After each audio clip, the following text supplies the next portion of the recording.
Ladies and gentlemen, boys and girls, when I'm talking about recent Scars Publications book releases in honor of the Community Poetry Open mic that normally would be running right now, I would be talking about the CC&D 29-year anniversary issue that just came out. But enough of that nonsense.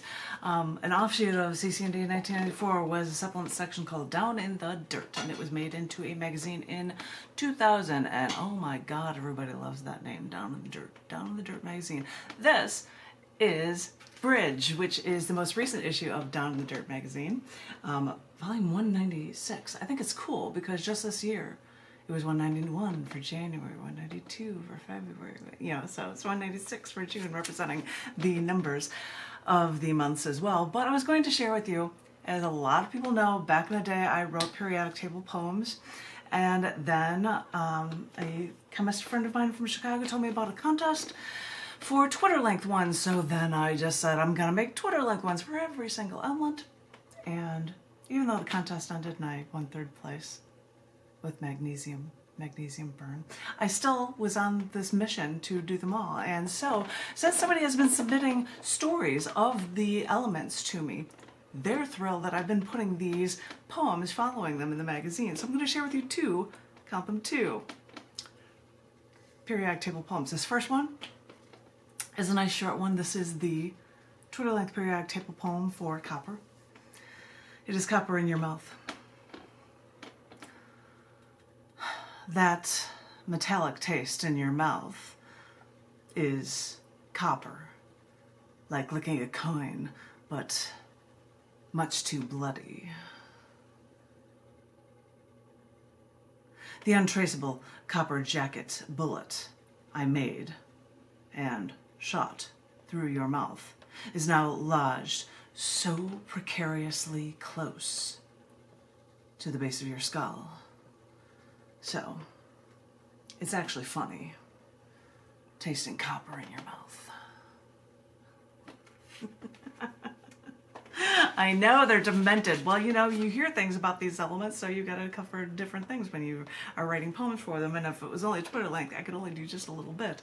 This is the actual full-length poem for Copper.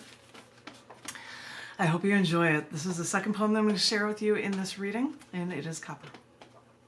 And it relates to the one that you just heard, so. The metallic taste in your mouth isn't just copper. I know you think you know the taste, but lick a coin, since most US coins are usually 3/4 that element. But that taste is probably from your blood.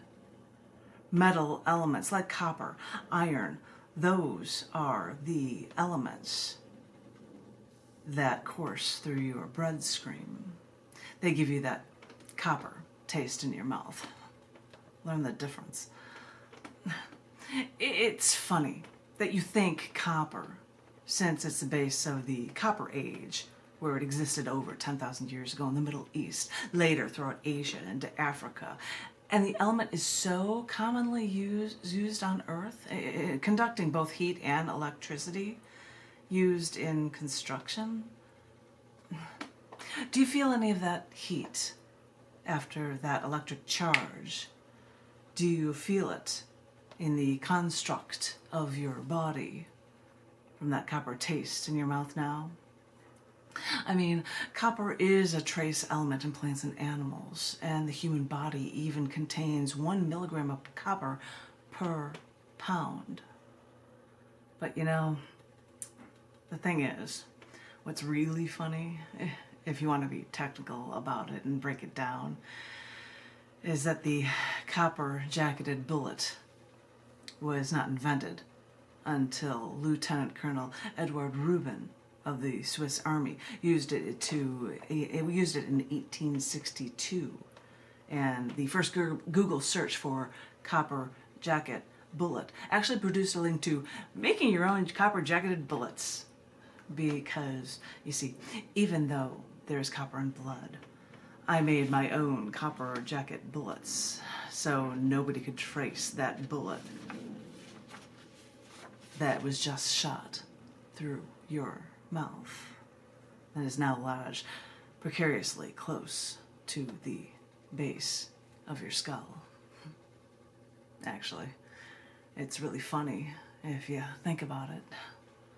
Tasting copper in your mouth.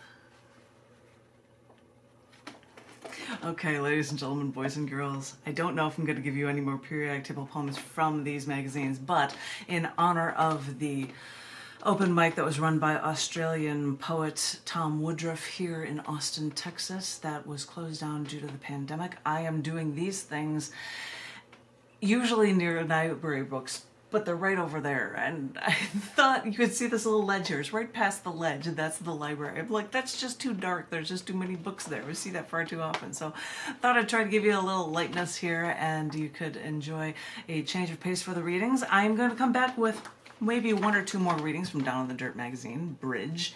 My husband thought this was cool because the back cover, this is, I don't know what bridge it is in San Francisco. I probably have it recorded here.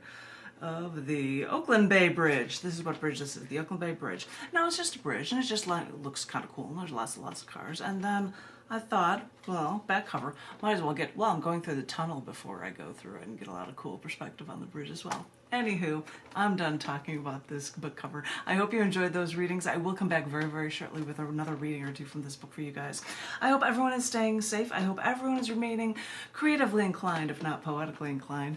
And I look forward to hearing from you, each and every one of you, very, very soon. Thank you all so very much. Thank you, thank you.